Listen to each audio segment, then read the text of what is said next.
বিসমিল্লাহির রহমানির রহিম। আমি আজকে আপনাদের জন্য নিয়ে এসেছি আষাঢ়ি মুরগির মাংস।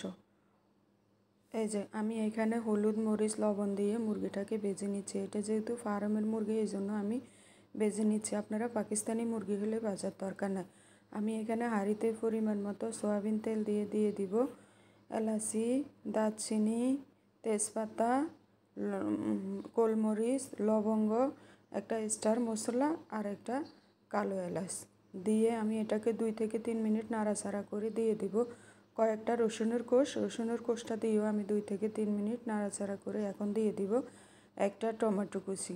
দেখুন আমি টমেটো কুচিটাকে দিয়ে একটু নাড়াচাড়া করে কষিয়ে নিচ্ছি। এখন দিয়ে দিব স্বাদ মতো লবণ, 1 চামচ আদা বাটা, 1 চামচ রসুন বাটা। এটাকে দিয়ে 2 থেকে 3 মিনিট একটু নাড়াচাড়া করে দিবেন। যে কোনো রান্নায় মশলাটা ভালো করে কষাইলে অনেক মজা হয়। এই যে আমি নাড়াচাড়া করে এখন দিয়ে দিব সামান্য পরিমাণে পানিটা দিয়ে দিব 1/2 চামচ হলুদের গুঁড়া, 1 চামচ মরিচের গুঁড়া, 1/2 চামচ ধনিয়ার গুঁড়া, 1/2 চামচ এই যে গুঁড়া, এই গরম মশলার গুঁড়া আর 1.5 চামচ জিরার গুঁড়া দিয়ে মশলাটাকে ভালো করে কষিয়ে নিয়ে এখন এখানে দিয়ে দিব টক দই। আমি এখানে 2 চামচ টক দই ব্যবহার করছি। আপনারা চেষ্টা করবেন এই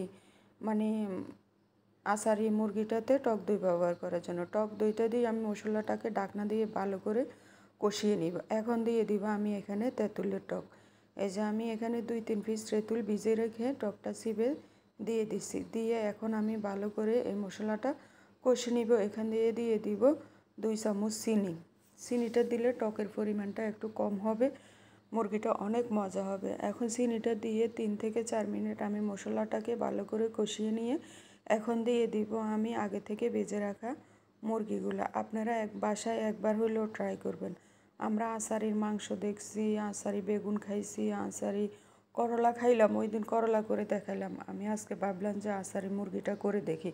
অনেক মজা, বাচ্চারা তো অনেক মজা করে খাইছে। এই মুরগিটা আপনারা পোলাও, খিচুড়ি সবার সাথে খেতে পারবেন।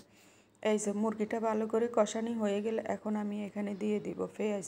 দেখুন আমি পেঁয়াজটা কীভাবে কেটেছি, আমি কিউব করে পেঁয়াজটা কেটে দিয়ে দিচ্ছি। আমি আর এখানে কোনো পানি ব্যবহার করব না। এই পানিতেই আমার মুরগিটা আমি লো আঁচে রান্না করে নিব। আপনারা একবার হলেও বাসায় চেষ্টা করবেন এই মুরগিটা রান্না করতে। দেখুন আমার মুরগিটা কিন্তু হওয়া অর্ধেক হয়ে গেছে। আমি এখন একেবারে লো আঁচে এই মুরগিটাকে ঝোলটা মাখা করে নেব।